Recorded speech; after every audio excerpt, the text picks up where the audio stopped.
Bonjour à tous. Bonjour Bonjour, Pascal. bonjour Anthony. Je ne sais pas si tout le monde nous entend bien. Ravi de vous retrouver aujourd'hui dans le cadre de ce webinaire organisé par le comité de transmission. On est ravi avec Pascal de pouvoir l'animer et aujourd'hui sur le thème de l'évaluation d'entreprise et sur les missions que peut proposer l'expert comptable pour ses clients pour les accompagner sur ce type d'opération.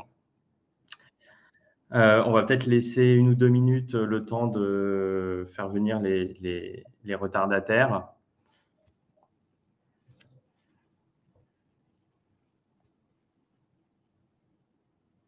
Donc a priori on nous entend, c'est bon.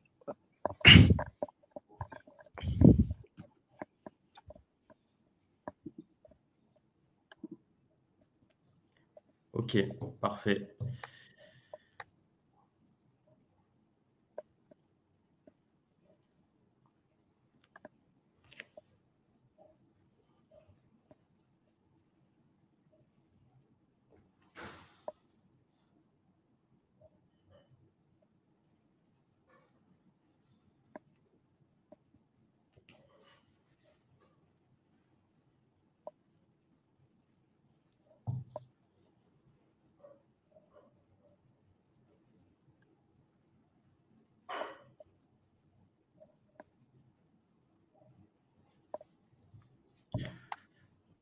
Bon, Pascal, on va démarrer. Très bien. Je vois qu'il y a quelqu'un qui nous a rejoint, donc on est quasiment une petite centaine pour l'instant. Alors donc voilà.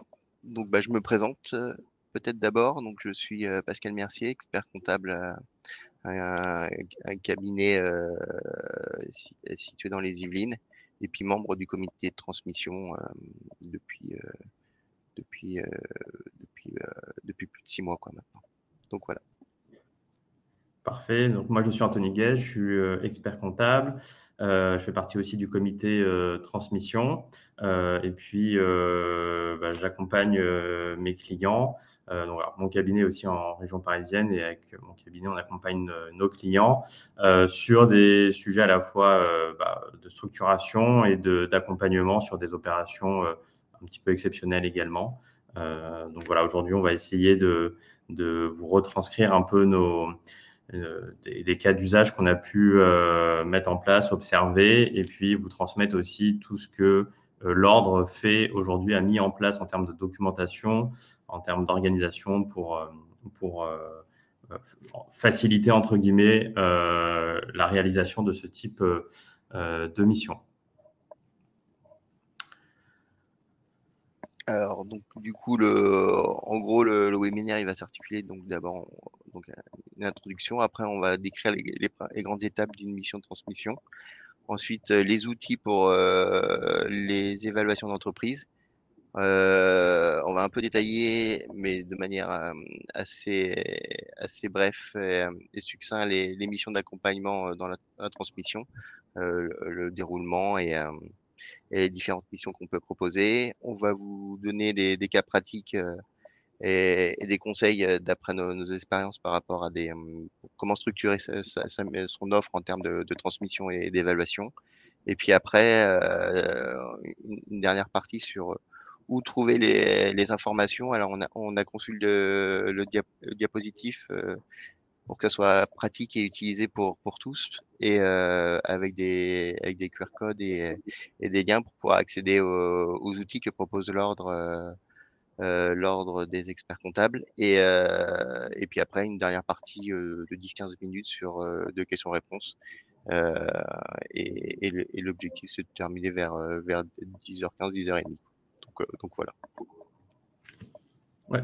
Pour répondre à Arnaud, alors qui demandait de confirmer si ça n'avait pas encore commencé. Non, on commence maintenant. Ça démarre maintenant. Voilà. Et comme vient de le dire Pascal, on aura un temps de réponse à la fin. On a laissé 10-15 minutes à la fin pour justement répondre un peu à toutes les questions. Pour ceux qui sont avec nous, vous avez sur la droite normalement une fenêtre avec une partie chat et une partie questions. Si c'est des questions un peu d'ordre général, si vous ne nous entendez pas bien ou des questions plus, voilà, est-ce que ça a démarré ou pas encore, vous pouvez utiliser le chat. Pour des questions un peu plus techniques sur lesquelles on prendra le temps de répondre à la fin, utilisez plutôt la partie questions sur la droite. Voilà.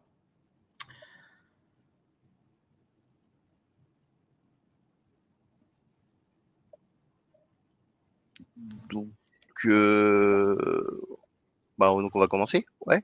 Allez, on va démarrer. Peut-être en intro aussi, ce qu'on peut dire, c'est qu'aujourd'hui, on parle beaucoup du rôle de l'expert comptable, de l'évolution du métier, de l'arrivée de l'IA, de l'arrivée de la facture électronique, du fait que le métier va potentiellement évoluer et que notre mission traditionnelle risque pour certains de disparaître ou d'autres. Et donc, c'est là aussi où c'est intéressant de se poser la question de quel autre type de mission on peut proposer à nos clients en dehors de la mission traditionnelle de tenue de comptabilité. Je pense qu'il y a aussi un enjeu derrière de réussir à réinventer, repositionner notre rôle et l'expert comptable est la personne la mieux placée aujourd'hui pour connaître les besoins de ses clients et connaître en fait des sujets éventuels de cession d'entreprise, de transmission d'entreprise.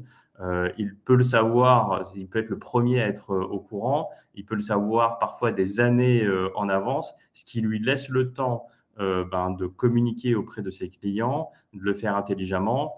Et alors, pas tous les experts comptables en ont déjà fait, mais en tout cas, notre rôle aujourd'hui, ce qu'on veut, c'est déjà de vous fournir quelques clés pour pouvoir justement anticiper ces sujets, être capable d'en discuter avec le client, vous sensibiliser aussi au fait que ces missions, la personne la mieux placée pour les détecter et ensuite les réaliser, c'est forcément l'expert comptable. Voilà.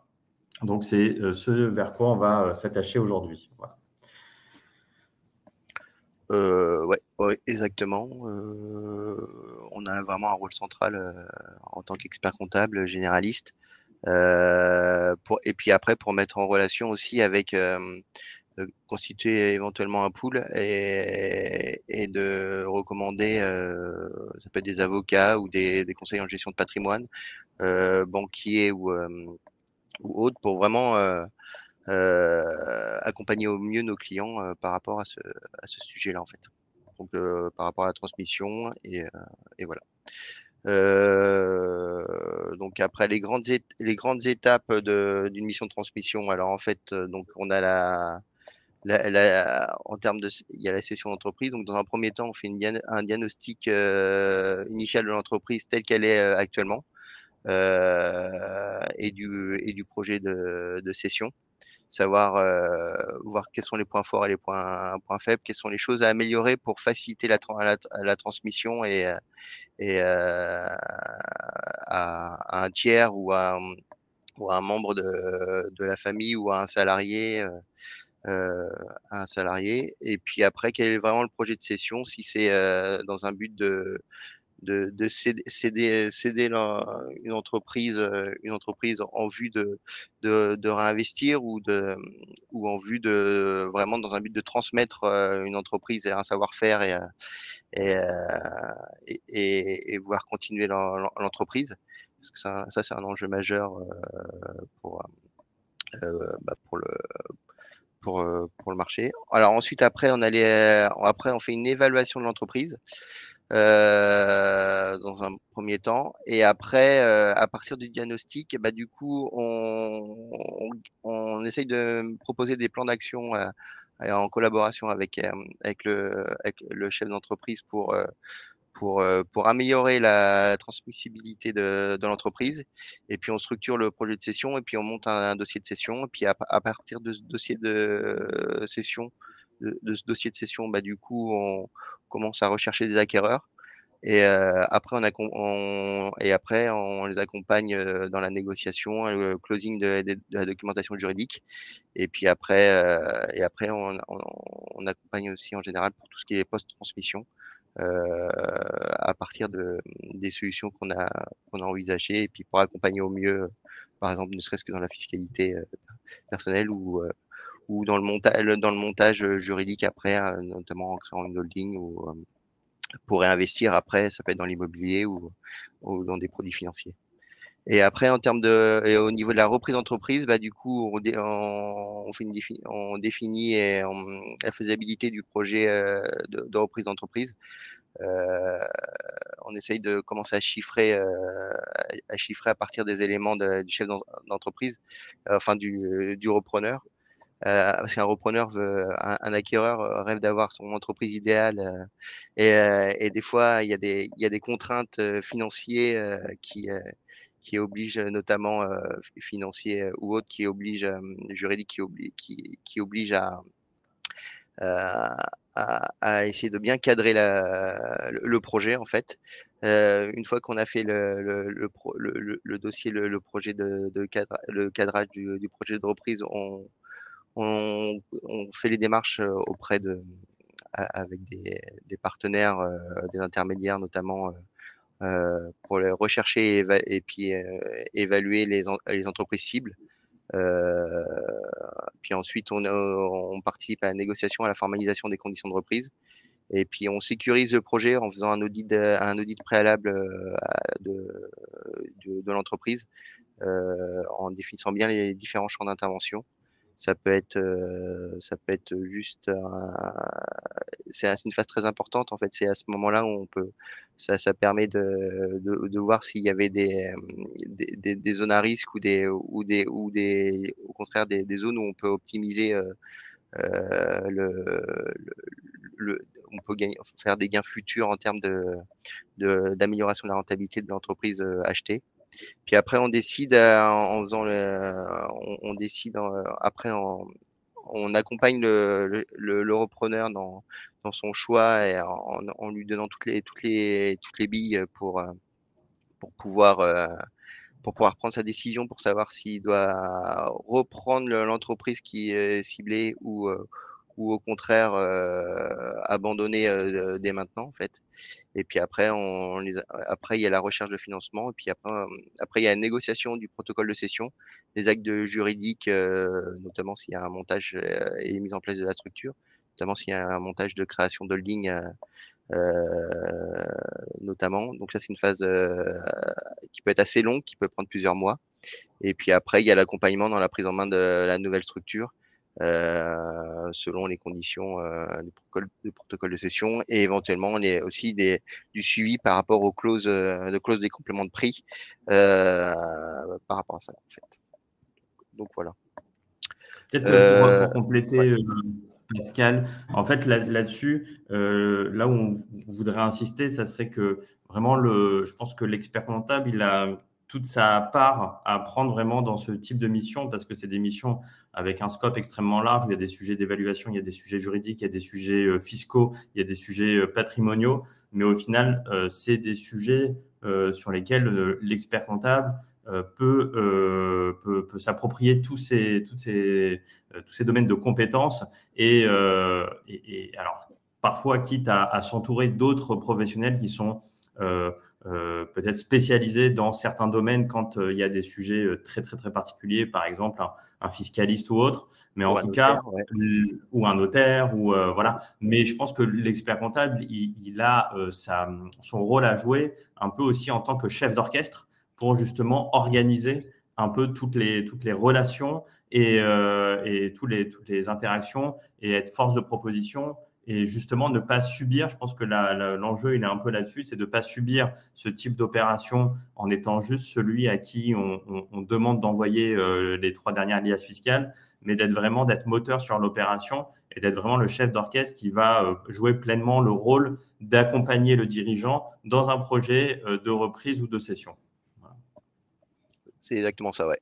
Et puis il faut donc je pense que, de par notre formation et notre expérience et la diversité de nos clients, on est capable d'avoir des notions assez généralistes sur à peu près tous les sujets, mais il faut pas hésiter à proposer d'être accompagné par des spécialistes, par exemple par des notaires pour tout ce qui est immobilier ou démembrement, ou avec des conseillers en gestion de patrimoine pour tout ce qui est projet peut-être de réinvestissement dans des produits financiers assez sophistiqués, ou fiscalistes notamment, aussi pour la partie sociale. Si dans votre entreprise, dans votre cabinet, vous n'avez pas un service d'expertise sociale qui a compétence dans ce domaine-là. Voilà. Alors les outils d'évaluation d'entreprise.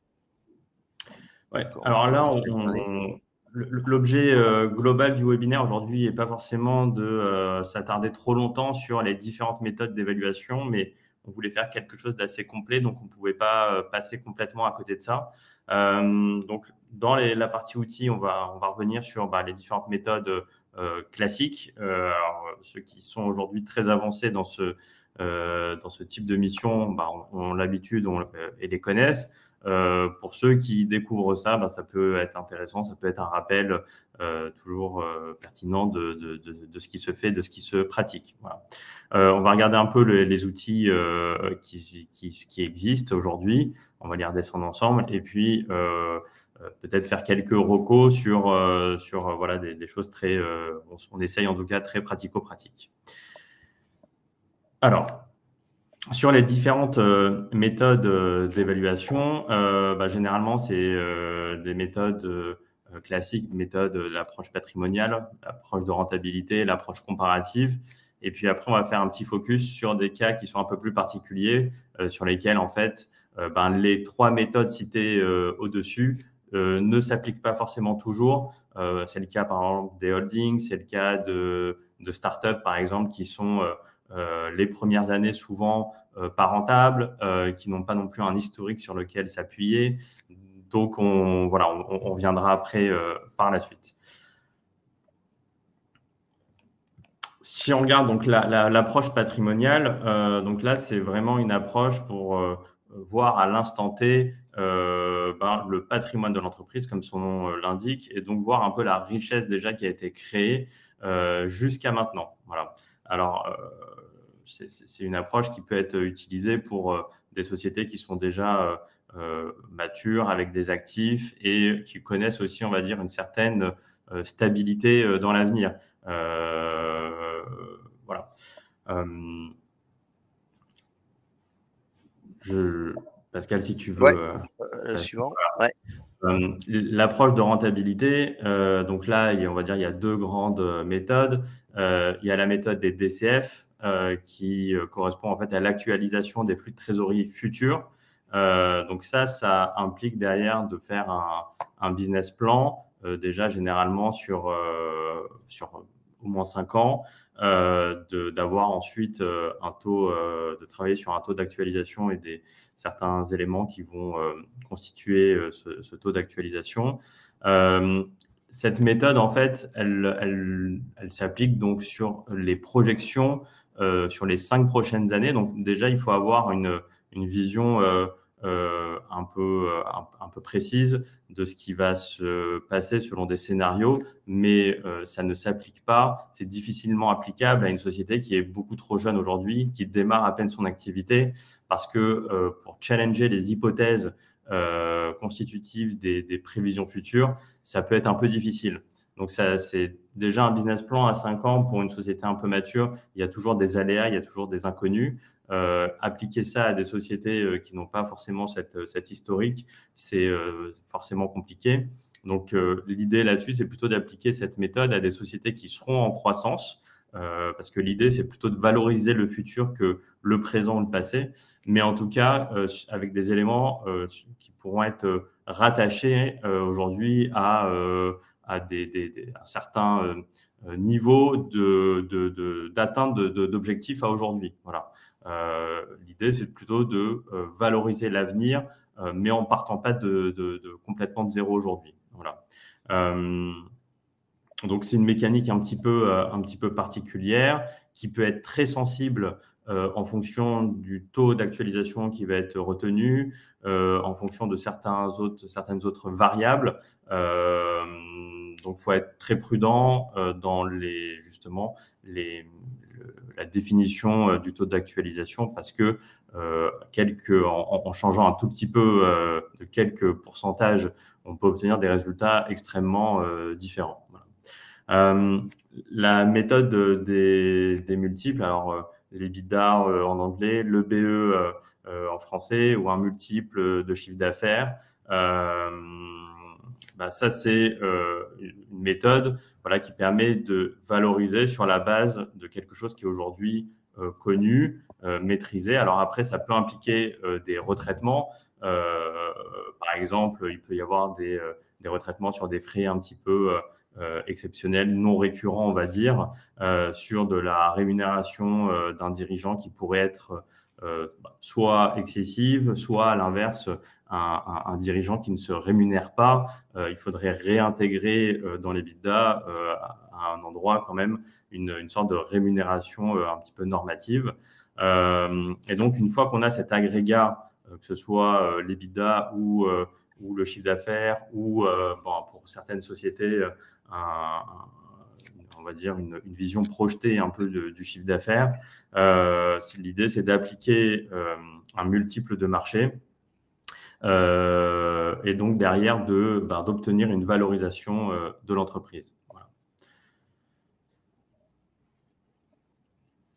Ensuite, il y a l'approche comparative en regardant, par exemple, pour des sociétés cotées, en prenant des comparables boursiers, de regarder un peu sur le marché des entreprises cotées, de prendre un multiple aussi pour valoriser une société. Voilà. Donc, l'idée, d'une manière générale, c'est plutôt d'essayer de regarder ce qui se fait ailleurs et d'appliquer ce multiple, quitte parfois à appliquer des décotes dans certains cas, si une société est peut-être plus petite ou un actionnariat qui peut être un peu différent, d'appliquer dans certains cas des décotes et de pouvoir ensuite valoriser cette entreprise. Ce qui est important, je crois qu'on le dit un peu plus loin.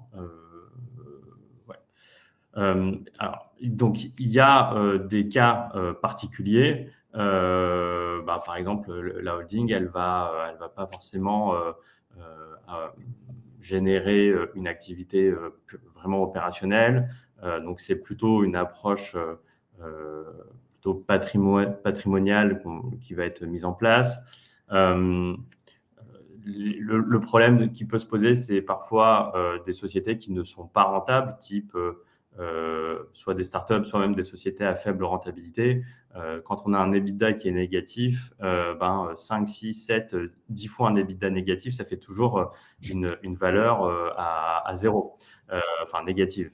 Donc, c'est compliqué d'évaluer. C'est pour ça que on utilise dans certains cas d'autres méthodes de valorisation. Par exemple, les startups qui font du logiciel, on va plutôt faire une valorisation sur la base d'un multiple de l'ARR, donc qui est le revenu annuel récurrent de la vente des licences, plutôt que d'appliquer sur un multiple de rentabilité. Une petite, une société qui a une faible rentabilité, une société plus TPE, il faut toujours essayer de trouver des solutions pour valoriser ces sociétés, alors que justement, soit elles sont pas rentables ou d'une année sur l'autre, elles peuvent passer de plus 100 d'EBITDA à moins 100 en fonction de peut-être une signature d'un contrat qui se fait ou qui ne se fait pas. Donc, il faut toujours essayer de trouver des solutions un petit peu alternatives qui ne sont pas forcément toujours évidentes pour valoriser ça. Ensuite, quand on est sur des sociétés qui sont assez petites, mais qui peuvent représenter avoir un actif intéressant pour éventuellement un concurrent un peu plus gros, c'est plutôt une négociation, j'ai envie de dire, de gré à gré sur combien est prêt à payer un acquéreur potentiel, combien est prêt à vendre sa société, le cédant. Ça repose pas forcément toujours sur des choses très tangibles. Il y a évidemment de l'affect du côté du dirigeant qui a peut-être bâti cette société pendant 20 ans, 30 ans, 40 ans et il compte dessus pour assurer sa retraite. Donc voilà, il y a plein d'éléments évidemment à prendre en compte. C'est pas une science exacte et c'est toujours à manier, on va dire, un peu avec des pincettes. Voilà. Je sais pas, Pascal, si tu veux compléter un peu ce Si, que si, je viens de dire ou si... si, bah, c'est comme une maison, on a habité pendant 20-30 ans et qu'on cherche à vendre, on a forcément un aspect, un aspect affect. Et puis après, les TPE, les évaluations, enfin, pour les TPE, par exemple, il y a aussi quelquefois, je regarde aussi les analyses sectorielles de l'ordre. Et pour c'est comme par exemple les salons de coiffure ou des salons de coiffure, des entreprises de plomberie, par exemple. Et je regarde toujours parce que dans les analyses sectorielles qui sont faites annuellement, il y a toujours une partie sur il y a toujours une partie sur les méthodes d'évaluation des entreprises et des fonds de commerce. Donc ça peut être aussi un outil, donc là, vu que c'est le thème du webinaire, pour des outils pour pouvoir évaluer une TPE, euh, une TPE dans la négociation. Et puis pour les TPE, bah, du coup, il y a aussi l'aspect, pour les TPE, il y a aussi l'aspect gré à gré et puis les évaluations, il y a toujours il y a aussi quelquefois il peut amener que le chef d'entreprise veut par exemple dans la transmission il y a aussi la possibilité qu'il devienne salarié quelques mois ou pour des questions de retraite, etc. Donc il y a tout un package de négociations à négocier au niveau du prix de cession, quoi. Donc voilà. On a une question qui vient d'arriver sur quelle est la différence entre le multiple d'EBITDA et la méthode des comparables boursiers. En fait, c'est juste la source de l'information. Multiple d'EBITDA, ça va plutôt être sur des sociétés, on va dire, non cotées, donc des sociétés qui parfois peuvent être plus grosses, mais voilà, c'est sur des transactions différentes, on va dire, enfin sur des transactions qui auront été réalisées. Comparable boursier, plutôt sur donc des sociétés plus grosses avec de la donnée aussi qui est disponible. Voilà, donc c'est juste des approches un petit peu différentes par rapport à à la fois des tailles d'opérations, de deals, des tailles de sociétés aussi qui sont parfois voilà, des sociétés cotées. Il y en a qui ne sont pas forcément non plus. Enfin, il y a des sociétés non cotées plus grosses que des sociétés cotées, mais voilà, c'est plus type d'opération. Enfin, la partie multiple pour les sociétés non cotées, on va essayer de trouver des multiples appliqués à des transactions qui auront été réalisées via des bases de données qui peuvent être, et on y reviendra juste après d'ailleurs, sur ce type d'opération. Voilà. Hop. Justement, donc là, on a mis la partie panorama des outils disponibles. Alors, il y a plein de sources de données différentes. Donc, justement, pour la partie comparable multiple, il y a Infront Analytics, Epsilon Research, Fusax, CF News, il y a Damodaran aussi. Donc, ça, c'est plutôt des sources d'informations payantes ou gratuites qui permettent de justement obtenir des multiples sectoriels sur des transactions qui auront été réalisées plus ou moins récemment. L'idée, quand on applique un multiple, c'est de pouvoir l'appliquer à une société dont l'activité serait le plus proche de la société qu'on souhaite valoriser, évidemment. Parfois, c'est pas évident de trouver une société qui a exactement la même activité, le même business model, qui s'adresse au même type de clients. Donc parfois, on ne trouve pas forcément la même chose. Donc il faut aussi être capable d'en tenir compte derrière quand on va faire une décote ou quand on va analyser ça. Voilà. Après, il y a des logiciels qui existent. Peut-être que en tout cas, je pense le plus connu et le plus utilisé pour des petites valos, c'est RCA. Mais alors après, on en a mis d'autres. Moi, à titre personnel, je les connais pas spécialement. J'imagine que ça doit être des bons outils. Mais voilà, RCA. Moi, par exemple, ouais, j'utilise RCA. Ouais, Ouais, souvent. Ouais. c'est souvent voilà, un outil qui est utilisé par de nombreux experts comptables. Il y a tous les outils mis à disposition par l'ordre, que ce soit au niveau régional. Il y a aussi de la documentation au niveau du CNO. Et puis après, il y a des publications qui sont régulièrement faites. Là, on a mis quelques ressources, mais il y en a beaucoup d'autres. En tout cas, aujourd'hui, il y a, quand on s'intéresse au sujet, il y a vraiment matière à avoir beaucoup de sources d'informations différentes. Et c'est là aussi où c'est intéressant, c'est de pas forcément s'appuyer que sur une source d'information, mais plusieurs sources d'informations différentes et de croiser en fonction de ce qui est le plus pertinent. Voilà. Et donc, pour répondre à la question d'Anne-Marie, du coup, là, on a des liens, les liens pour, par exemple, trouver le guide de la transmission et la transmission de la reprise d'entreprise qui est effectuée par notre comité, où on est en cours de mise à jour. Et dont la version mise à jour sera réactualisée très très prochainement. Et puis après, il y a le kit mission d'évaluation qui est assez complet sur réaliser des missions d'évaluation d'entreprise qui est sur le site de l'Ordre des experts comptables. Guide pratique du comité d'évaluation, je sais pas si qui est plutôt bien fait aussi, qu'on trouve sur l'Ordre. Puis après, il y a le guide d'évaluation de la transmission carbone des entreprises qu'on peut trouver pareil sur le site de l'Ordre des experts comptables. Donc là, on vous a mis les liens pour que vous puissiez y accéder une fois que vous aurez les diaporamas. Donc voilà. Et un peu plus loin aussi, normalement, on aura les QR codes pour éviter d'avoir à ressaisir tout le lien URL.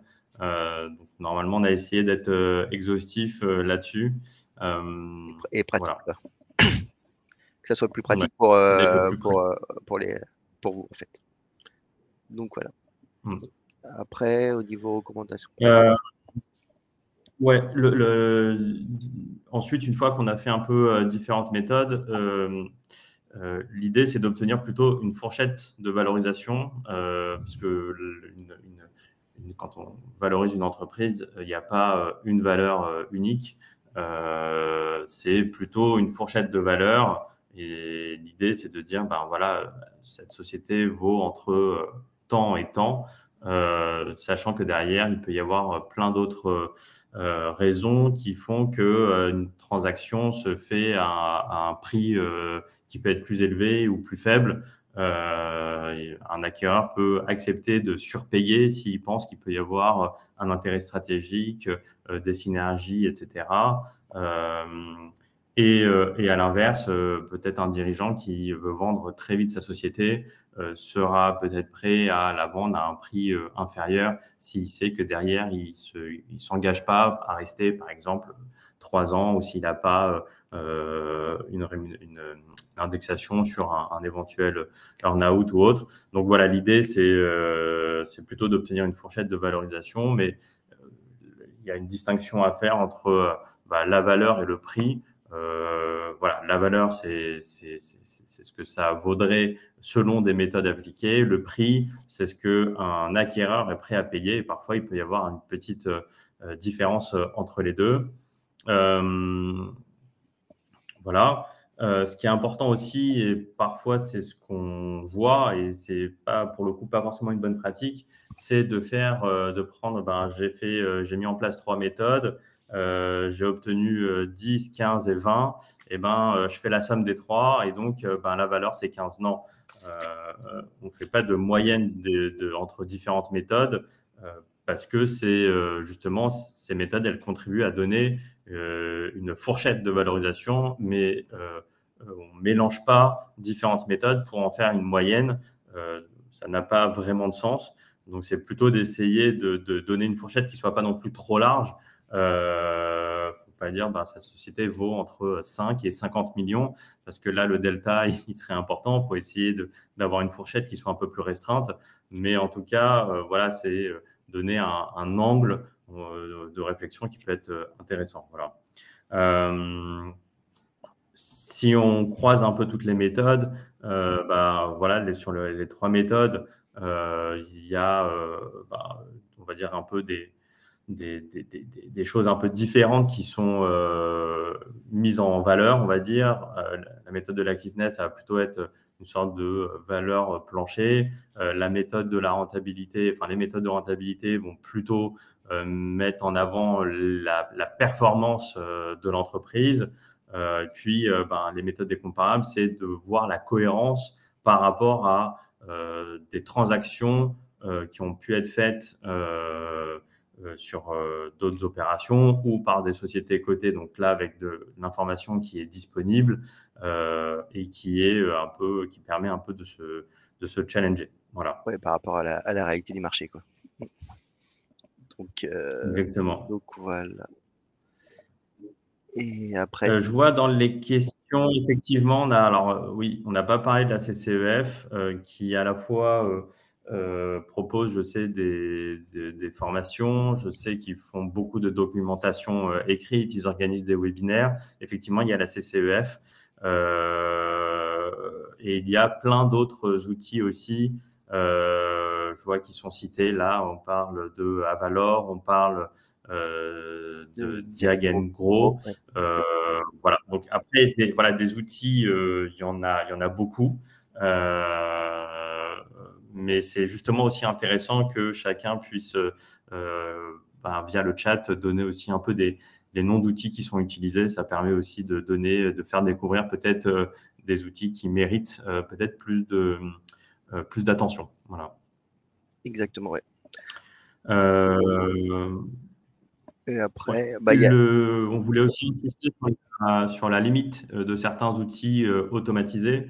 D'une manière générale, j'ai envie de dire, le problème derrière, c'est que en cas de rapport d'évaluation, certainement, ça donnera lieu à des questions parfois de la part du cédant, parfois même toujours de la part quand même du repreneur. Et donc, il faut être maître de la donnée et des informations qu'on transmet. Et on peut évidemment pas se dire, si on est questionné sur un chiffre ou un taux ou une méthode ou autre, dire je ne sais pas, ça, c'est mon logiciel qui a calculé automatiquement ça. Il faut que derrière on puisse justement être capable de répondre à toutes les questions et interrogations qui peuvent venir. Donc c'est la limite un peu de ces outils. Oui, ça fonctionne bien. Maintenant, se remettre complètement à une machine et sans savoir ce qu'il y a derrière, c'est toujours très dangereux, parce que se retrouver dans une position où on est challengé, on va dire, sur un rapport qu'on a émis, mais sur lequel on n'est pas capable de le défendre et de justifier certaines positions, c'est toujours problématique. Donc, ça peut être intéressant parfois pour comparer, j'ai envie de dire, un travail qui aurait été fait plus manuellement, pour voir si on n'est pas trop éloigné. Maintenant, il faut être vraiment en mesure de documenter, justifier tous les chiffres et toutes les positions qui auront été prises. Voilà. Et après, donc là, les missions d'accompagnement en transmission. Donc là, on va aller assez bref sur le rôle que peut jouer l'expert comptable et les types de missions qu'on peut proposer. Et puis après, on va faire un point sur les lettres de mission et les pratiques tarifaires. Et puis après on va avancer sur les cas pratiques et les outils. Alors le rôle de l'expert comptable donc auprès du cédant, c'est conseiller avant la transmission, c'est d'évaluer l'entreprise, c'est d'accompagner le cédant pour l'aider à mieux vendre. Et puis après, c'est de l'assister et puis dans la phase de négociation et d'élaboration donc des protocoles et des actes en coordination avec les autres conseillers du cédant. Et puis après, ça accompagner le cédant et l'entreprise après la cession. Et après, au niveau de auprès de l'acquéreur, du coup, c'est comme j'ai expliqué tout à l'heure, c'est bien accompagné pour définir le projet et le cadrage de faisabilité du projet. C'est de cerner les opportunités et les risques éventuels déjà en amont pour éviter de perdre du temps et d'argent à nos clients. C'est qu'il faut si on voit qu'il y a un risque trop de non-faisabilité du projet, il ne faut pas hésiter à le dire au client pour qu'il s'oriente sur une autre cible. Et puis après, c'est d'évaluer les cibles, de réaliser des audits et des due diligence préalables. Et puis après, c'est l'accompagner dans la recherche de financement, notamment auprès des banques ou des business angels ou des fonds d'investissement, en faisant des levées de fonds. Après, c'est participer à l'élaboration du montage juridique et fiscal et social aussi, parce qu'il y a aussi pour un petit chef d'entreprise, notamment un salarié qui va basculer en tant que chef d'entreprise, il faut lui expliquer aussi la différence entre le statut de travailleur non salarié et assimilé salarié, c'est pas tout à fait pareil. Et après, il y a accompagner le repreneur et l'entreprise après la reprise, notamment dans la gestion et suivi des clauses d'earn-out et puis des garanties d'actifs passifs. Et donc, tout ça, c'est en relation avec et donc justement c'est au niveau du dossier de la signature de l'acte. Dans ce cas de figure, c'est d'essayer de réduire au maximum les garanties de passifs et d'actifs. Si on enfin dans le cas si on conseille l'acquéreur, au contraire c'est d'avoir les garanties d'actifs et de passifs les plus importants possibles, quoi. Donc voilà. Et puis après, dans certains cas, notamment pour les TPE et transmissions d'entreprise, notre rôle est plus important qu'un simple conseiller qui fait partie d'un pool de conseillers avec notaire, conseiller en gestion de patrimoine, banquier, fiscaliste, et j'en passe. On peut être amené à négocier en direct et dans la mise en relation avec les repreneurs potentiels, et puis à échanger, à discuter, à représenter même l'acquéreur ou le cédant donc dans les négociations. Ça m'est arrivé 2-3 fois. Donc c'est vraiment plutôt pour les TPE pour les chefs d'entreprise ou qui n'ont pas de salariés ou qui entrepreneurs individuels ou qui ont d'autres salariés en fait. Et voilà. Et par contre, ce qui est important, il est important de rappeler que dans la lettre d'émission, ça rappelle que l'expert comptable a une obligation de moyens et de rappeler les champs d'action, d'intervention de l'expert comptable avec ses limites. C'est comme c'est une mission sans assurance, mais donc c'est important de bien définir les champs d'action dans la lettre de mission et de bien cadrer la mission pour éviter des déceptions éventuelles ou des surcharges, des demandes du client, du client de travail supplémentaire qui n'était pas prévu initialement en fait. Et voilà. Et puis après, dans les cas de transmission familiale, pour avoir eu le cas récemment, l'expert comptable, de fait de sa position historique au sein de l'entreprise, peut avoir un rôle de tiers de confiance auprès quand justement l'entreprise est progressivement en train de se transmettre à une génération en dessous.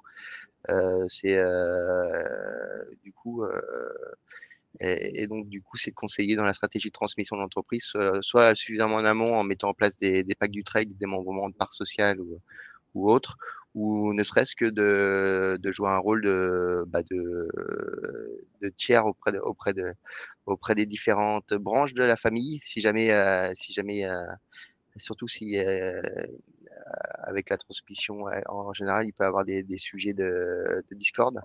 Et donc, c'est arrivé que ça m'est déjà arrivé que en tant qu'expert comptable, du coup, j'assiste à les assemblées générales de l'entreprise et de devoir expliquer à chacun et puis à faire un peu des entretiens individuels par branche pour accompagner et pour rassurer les différentes branches de la famille pour pouvoir pour que la transmission de l'entreprise se fasse déjà et puis le plus sereinement possible.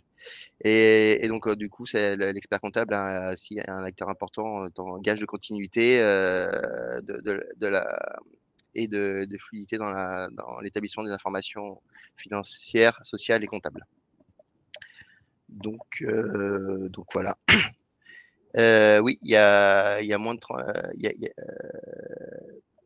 Bax, Vrier, vous avez raison, il y a 17% de transmission intrafamiliale en France, contre beaucoup plus 50% en Italie et en Allemagne. Mais bon, bah, il y en a et quand il y en a, c'est important de bien transmettre parce que c'est des sujets qui peuvent être importants à des entreprises avec des patrimoines et des patrimoines industriels même ou immobiliers qui peuvent être assez conséquents.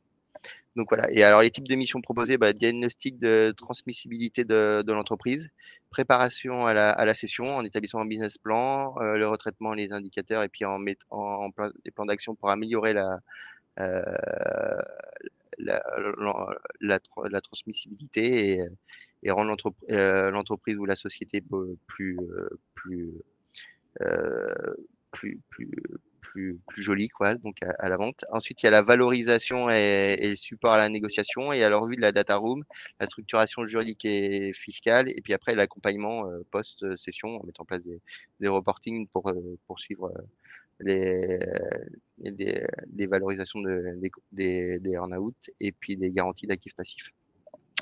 Voilà, donc le diagnostic de transmissibilité, donc du coup, c'est faire un pré-diagnostic, c'est analyser, c'est faire un comparatif sectoriel, faire un benchmarking des performances de l'entreprise par rapport à son secteur, et puis faire une analyse force et faiblesse, et puis recommander et faire des recommandations pour améliorer, pour réduire les faiblesses et les points faibles pour améliorer tout ça. Et puis après, il y a le cadrage du produit de session et la définition du projet, du profil du repreneur, et puis l'étude de faisabilité du projet de reprise d'entreprise.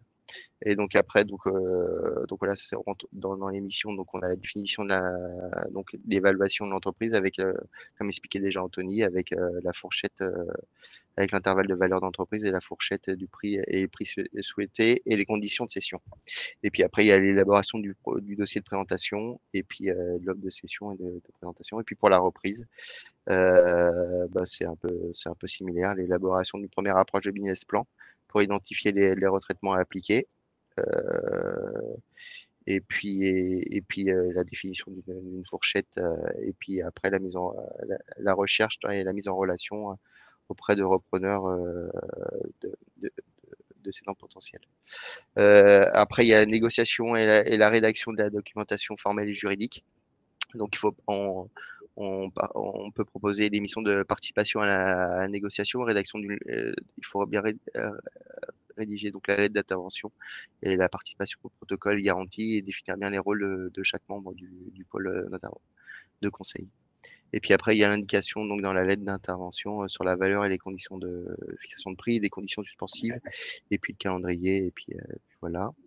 Et après, il y a l'audit préalable à l'acquisition et l'accompagnement dans la prise de décision, donc la due diligence, l'audit d'acquisition, sur les aspects comptables, fiscaux, sociaux, juridiques, et puis même analyse du portefeuille client, et c'est assez vaste.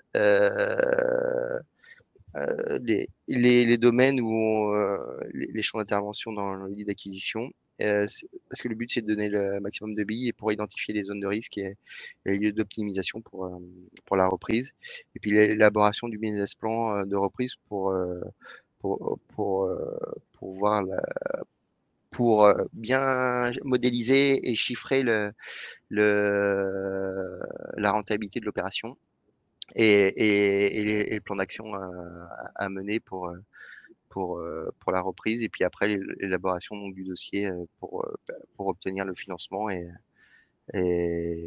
la présentation auprès des dirigeants. Donc voilà, il y a ça, la signature du protocole de cession, donc assistance à la rédaction des actes de cession juridique, et puis après le montage de la structure de reprise, holding, et puis voilà. Et la gestion dans la phase post-transmission, donc c'est l'assistance à la fiscalité personnelle, c'est euh, donc après l'optimisation de la fiscalité de la plus-value, et puis après l'évaluation ainsi que des compléments de prix, la mise en jeu des garanties, et puis le conseil en gestion de patrimoine pour investir le, le, le, le, le produit de la cession de l'entreprise, en fait.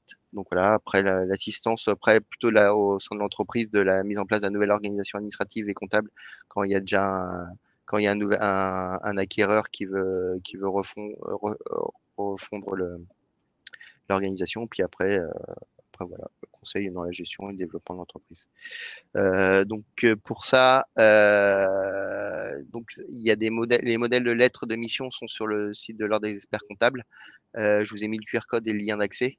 Donc là, on a il y a les missions, les missions d'évaluation, puis les lettres d'accompagnement avec les champs d'action.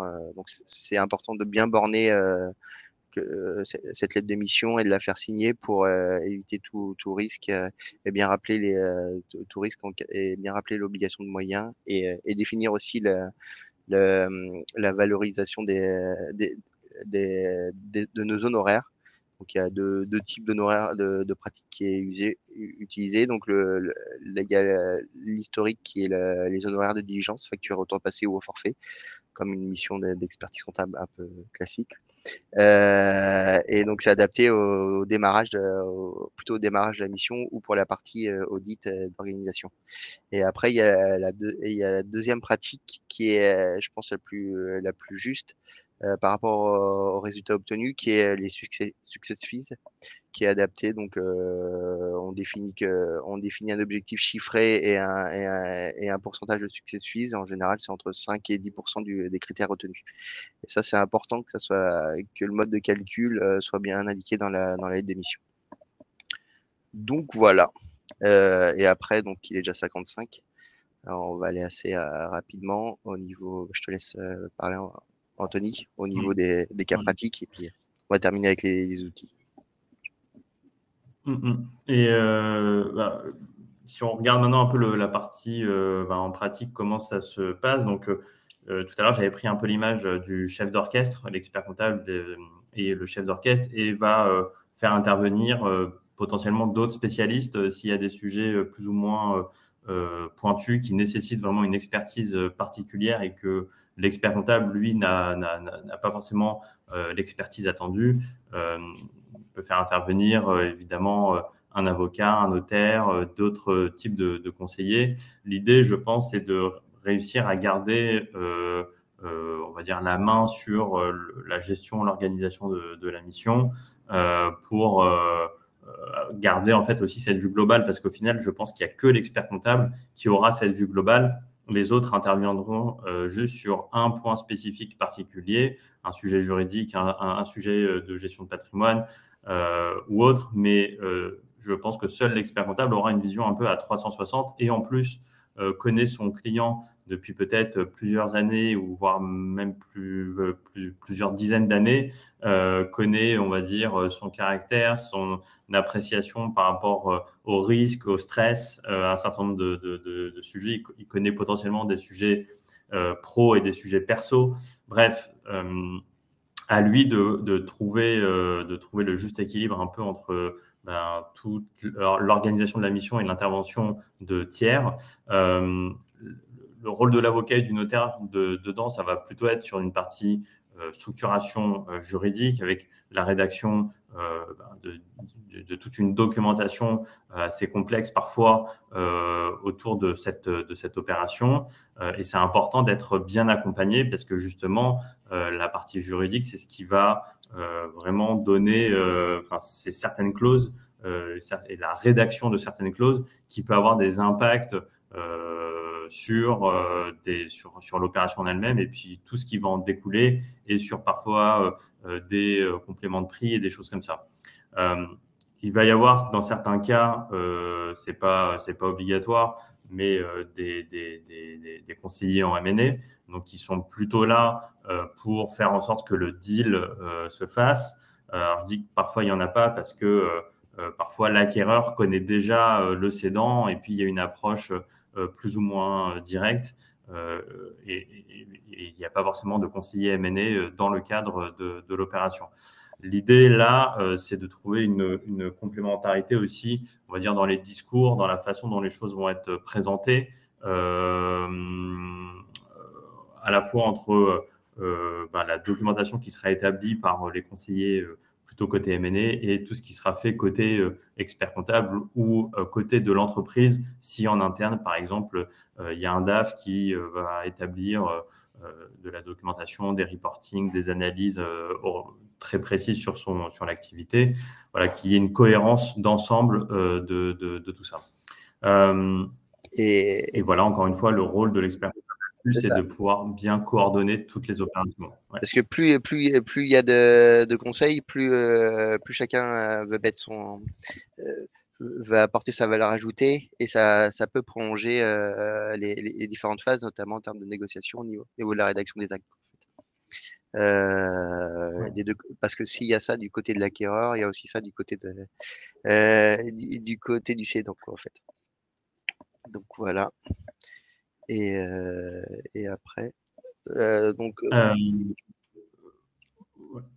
comment, voilà, on voulait aussi mettre un peu en avant un type de posture et quelques conseils pratiques sur comment l'expert comptable se positionne vis-à-vis de son client. Je pense que justement, s'il a créé au fil des années une relation assez forte avec le client, il peut connaître ses enjeux personnels, soit de vouloir transmettre à un de ses enfants, soit de vouloir vendre pour pouvoir prendre sa retraite ou pourquoi pas avant la retraite aussi. Donc c'est lors d'échanges justement qui seront, je pense, informels dans certains cas, qui peut détecter des signaux faibles et être capable de se positionner à ce moment-là en disant si tu as le projet de vendre, on peut commencer par exemple par déjà faire un pré-audit pour justement, comme le disait Pascal tout à l'heure, être capable d'améliorer certains agrégats, de travailler dessus, de cleaner aussi des choses qui peuvent être dans les comptes qui commencent à dater un petit peu. En tout cas, de commencer à préparer l'opération de cession en faisant aussi une pré-évaluation qui permettra déjà de donner aux cédants une fourchette justement de valeur sur ta société pourrait potentiellement se vendre sur sur ce type de prix. Voilà, donc il y a tout ce travail déjà un peu en amont d'échanges, de recommandations et de préparation aussi du dirigeant à cette future opération. Voilà. Je pense que voilà, il y a tout un type de mission que l'expert comptable peut proposer à son client qui vont lui permettre justement de se positionner assez tôt comme leader sur l'opération qui sera réalisée. Voilà. Et je rebondis, il y a Stéphanie qui pose la question comment se conjuguent les success fees et la juste valorisation de la société. C'est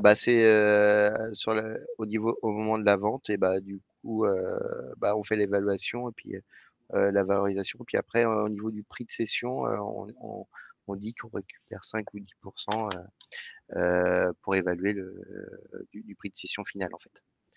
Donc voilà. Et puis voilà. Et puis quel outil dans les différentes utilisé dans les différentes phases, du coup, prise de contact, il y a des questionnaires de cédants, des benchmarking sectoriels et évaluation indicatif. Préparatif, donc c'est diagnostic stratégique, business plan, audit flash. Et puis, donc, au niveau de la mise en marché, il y a le mémorandum d'information, donc le dossier de cadrage. Et puis, la valorisation argumentée, la lettre de mission partenaire. Puis, closing et suivi, c'est les tableaux de flux post-session, accompagnement patrimonial et reporting financier. Des choses à rajouter. Anthony, là-dessus? Ouais, ou... Ouais. Non, non, Ouais.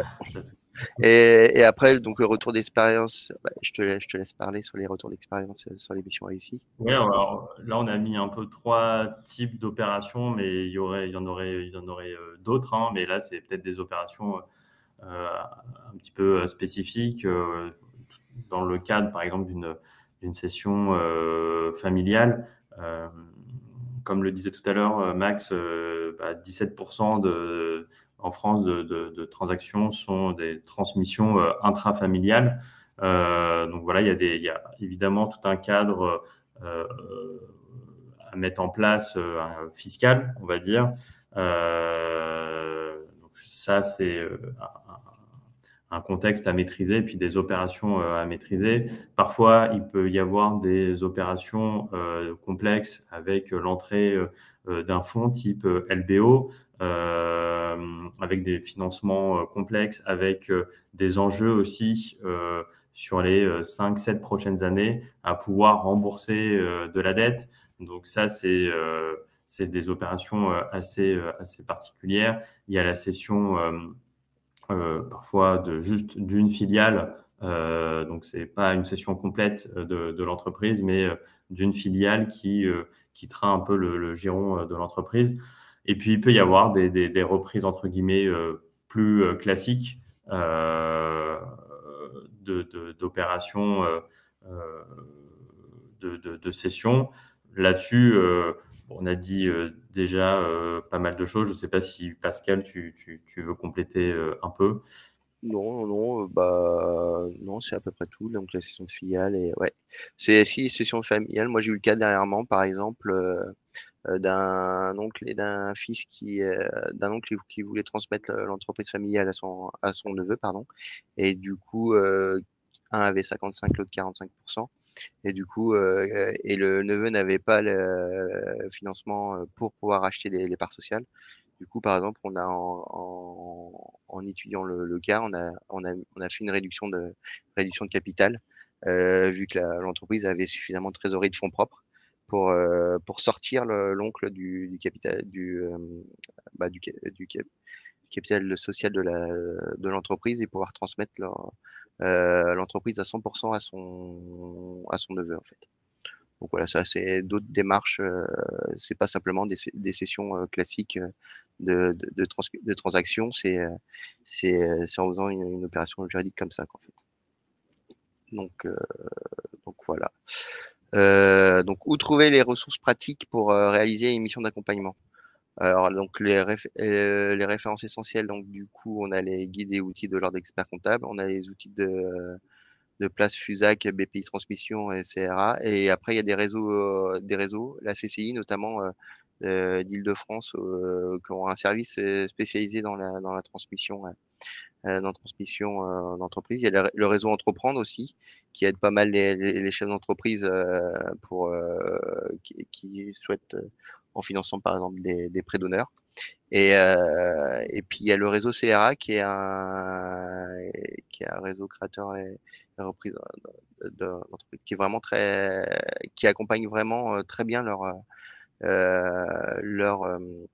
qui sont composés de bénévoles anciens chefs d'entreprise à la retraite ou conseillers et qui accompagnent vraiment très bien les repreneurs dans le dossier dans le montage du dossier de reprise et puis dans dans le recherche d'entreprises cibles. Et puis après, il y a des arrivées vu que c'est un peu dans l'air du temps, des nouveaux outils digitaux qui permettent de gagner des gains de productivité pour réaliser les missions d'accompagnement avec des rapports semi-automatisés qui font gagner quand même gains de productivité assez importants dans la réalisation des rapports.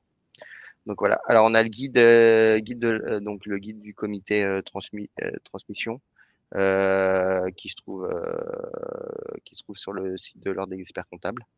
Alors après, sur le site de l'Ordre, on a la fiche mission d'accompagnement à la transmission qui pourra donner les premiers éléments de langage pour pouvoir communiquer et proposer différentes missions euh, aux clients.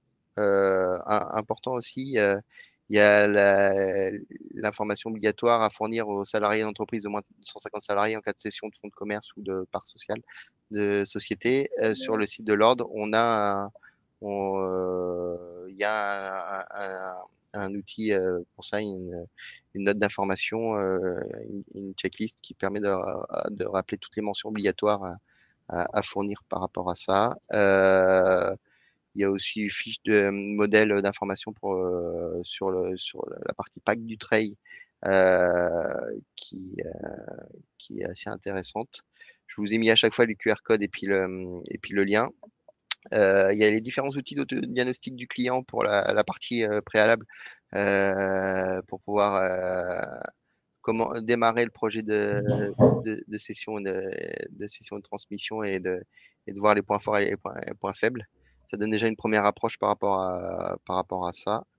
Et puis il y a le kit sur le site de l'Ordre, il y a sur les différentes phases, il y a les kits d'outils où il y a les lettres de mission, les projets de rapport, des matrices pour accompagner, pour réaliser la mission d'évaluation sans avoir besoin d'avoir un logiciel en fait. Après, au niveau outils de place, il y a différentes bourses d'entreprise. Donc, il y a FUSAC où on peut déposer des annonces. Après, il y a Transentreprise de la bourse de la CCI. Là, je vous ai listé tous les différents. Je pense que vous aurez accès aux diapositifs. Vous pourrez vous connecter. Et puis après, il y a aussi des bourses d'entreprise par secteur. Par exemple, il y a la Fédération française du bâtiment, Transmibat. Il y a des sites des fédérations, des syndicats professionnels, par exemple, des coiffures françaises, qui ont créé des sites spécifiques pour ça. Ensuite, il y a après pour les évaluations, pour avoir une idée, pour faire les comparatifs de marché, il y a l'Observatoire de la valeur des moyennes d'entreprise qui est établi par le Conseil national de l'Ordre des experts comptables tous les 6 mois. La dernière parution a eu lieu au mois de mars 2025, qu'on peut trouver sur le site de l'Ordre. Il y a le guide annuel de l'Observatoire du réseau CRA, qui est donc c'est dans les repreneurs d'affaires, qui est vraiment très bien faite et qui s'appuie sur l'expérience des sur l'expérience du réseau CRA. Max, ouais, il y a aussi dans les bourses des entreprises ACD, il y a le site de la BPI France où il y a 46 000 offres regroupant les organismes. Et puis après, il y a la plateforme qui est dédiée aussi à la reprise du Conseil national de l'ordre des experts comptables, Business Story Reprise, où là, pareil, vous pouvez déposer des annonces pour les annonces pour vos clients, pour les projets d'entreprise. Voilà, les réseaux utiles, et ben, donc, comme j'ai dit, donc, il y a les membres du CNCFA. Et, après, il y a les cabinets d'audit, avocats, d'expertise comptable spécialisés dans le MLA. Après, il y a les chambres consulaires, donc la CCI, la Chambre des métiers, l'artisanat. Il ne faut pas hésiter à, à prendre contact avec le maximum de réseaux surtout au niveau de la recherche des entreprises cibles, pour avoir la gamme la plus élevée possible ou des repreneurs pour chercher des repreneurs aux entreprises qui cherchent à être cédées. Et après, donc au niveau des outils digitaux, donc on est vraiment pour la partie production de la mission d'accompagnement. et d'évaluation. Il y a de plus en plus d'outils donc qui permettent, puis avec l'intelligence artificielle, de gagner des gains de productivité assez importants au niveau des missions. Donc on a l'outil on a RCA, donc avec le module évaluation prévisionnelle, Dealmaker, qui est une startup qui vient de développer une solution qui est vraiment très intéressante et qui est portée par le programme INEST. Dont Tony va vous en parler après. Et puis après, il y a d'autres outils, Fintesis, Valorisation, Agiris. J'en ai oublié, mais il y en a quand même pas mal. Je te Ouais, laisse parler. effectivement, donc en fait, on a même oublié Codia, parce que cette année, donc, on a dans le programme d'accélération INEST, on a 5 startups, dont 2 Dealmaker et Codia, qui peuvent vous aider sur des missions à la fois d'évaluation et sur des opérations plus transmission, cession d'entreprise. Voilà. Donc, Dealmaker, c'est plutôt un outil qui va vous permettre de structurer de la documentation financière à partir de FEC, essentiellement.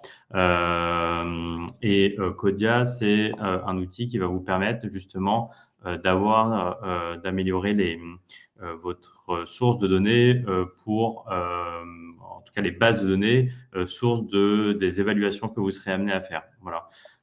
Donc voilà, Codia, CAUDIA. .fr qui a rejoint aussi INEST cette année. Sinon, ouais, il y a RCA, le module évaluation et prévisionnel qui est pas mal utilisé par beaucoup de nos confrères, la gamme expert, qui donne déjà une première approche, qui est plutôt bien faite, enfin pour faire des évaluations et des prévisionnels. Ensuite, il y a Fintesis, l'outil de reporting qui peut proposer aussi qui a un module qui propose des rapports pour établir des rapports d'évaluation de société. Et puis il y a Agiris aussi, qui est code TNS et DR Web notamment, qui propose aussi une solution d'évaluation d'entreprise. Donc voilà. Je sais pas si on a terminé à 10h14. Il y a juste la slide d'après sur Ouais, expertise. ouais. Ah oui, il y a Super Expertise Non. Vas-y, je te laisse parler. Non, vas-y, je t'en prie, Pascal. C'est donc du coup, il y a donc l'école supérieure de l'ordre qui propose pas mal de formations pour les opérations dans diverses et qui pourrait être un complément assez intéressant pour, euh, pour vous former pour établir des missions d'accompagnement et d'évaluation d'entreprise. Que je pense que c'est dans la transmission parce que c'est vraiment, un marché pour lequel l'expert comptable est plus à même je pense que vous pouvez créer pas mal de développer pas mal de marchés, de missions et d'honoraires en développant cette offre de transmission des entreprises en fait. Donc il y a vraiment ça peut aller d'accompagner le simple entrepreneur jusqu'à l'actualité du pacte du trail qui est prévu le 16 décembre 2025 qu'il est question que ça change, ou la transmission d'immeubles. C'est vraiment les formations sont assez bien faites de super expertise. Donc voilà. Alors, on va peut-être ouvrir la section de questions-réponses. On en a répondu quelques-unes au fur et à mesure. Je ne sais pas si vous en avez.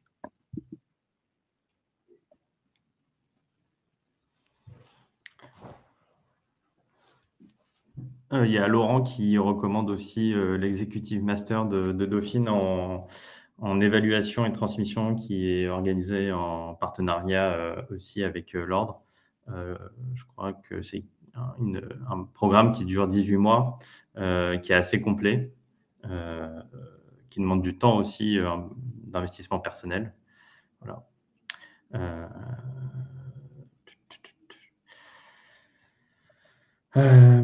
Je ne sais pas s'il y a des questions. En tout cas, on a essayé d'être aujourd'hui avec Pascal de faire quelque chose d'assez large.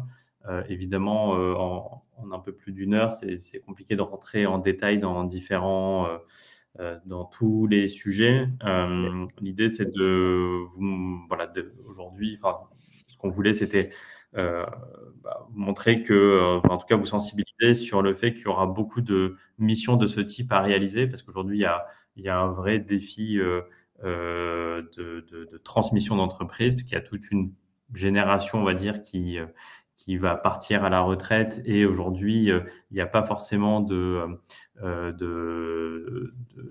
cas, il va y avoir, j'ai plus la stat en tête, mais énormément de transactions d'entreprises au cours des 5 prochaines années. Je pense que l'expert comptable a vraiment un vrai rôle à jouer sur ce type de mission. Euh, je pense que, voilà, je l'ai assez répété, mais je pense qu'il a un rôle un peu de chef d'orchestre à faire et en même temps montrer un peu toute sa compétence sur des sujets techniques. Aujourd'hui, il y a de la documentation qui existe, notamment sur le guide de la transmission, comme l'a dit tout à l'heure Pascal, qu'on est en train de remettre à jour. Je ne sais pas exactement quand, mais normalement au cours de l'été, il devrait y avoir une nouvelle version qui vous sera communiquée.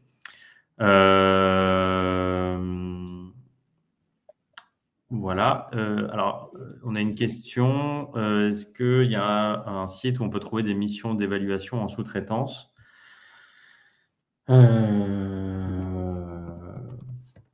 Je crois qu'on a. Pascal, je ne sais pas Ouais. si tu voulais répondre. Non, bah, il y a Bébuzy, ouais, je pensais. Ouais, Ouais, c'est ce que ouais, j'allais dire. Alors, qui n'est pas spécialement sur des missions d'évaluation, ouais. c'est tout type de mission.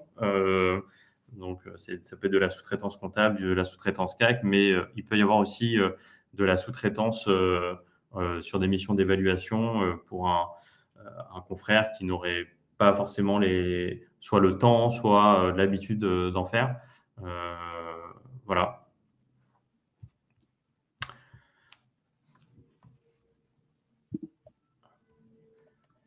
Tac, tac, tac. Alors, Bibuzy, je vous mets ici Ah, le lien, ouais. le lien. Donc, c'est bbusi.fr, Bibuzy. Voilà. Mais je pense qu'après, il y a peut-être d'autres plateformes, d'autres moyens. Après, je pense que voilà, on va dire, de la sous-traitance aussi sur ce type de missions qui sont parfois complexes, à fort enjeu. Je pense que c'est aussi directement le réseau Ouais, je dirais, c'est de financé, ouais. confrères et de confrères qu'on connaît qui peuvent parfois avoir ce type d'opération. Euh,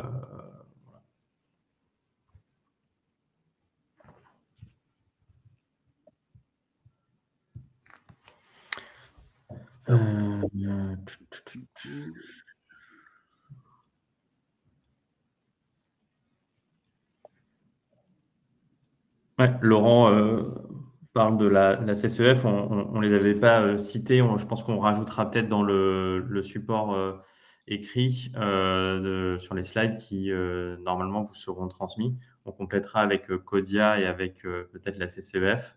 Mais effectivement, oui, il y a la CCEF et il y a plein d'autres organismes qui interviennent soit sur des sujets de veille, de formation, d'actualisation, on va dire, de connaissances, de sujets comme ça. Je pense que le sujet, on va dire, de l'évaluation, la transmission, c'est des missions qui sont assez larges. Donc, il peut y avoir plein de sources différentes d'informations. Voilà.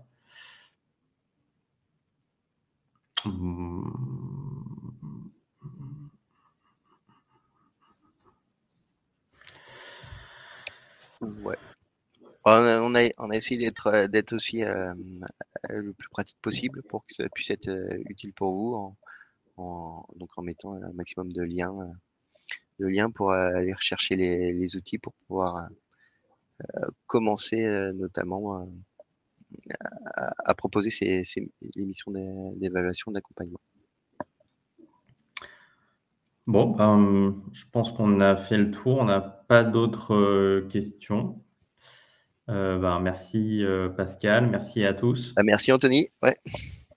Et puis merci à tous de nous avoir écoutés. Au revoir et puis bonne journée à tous. Au revoir.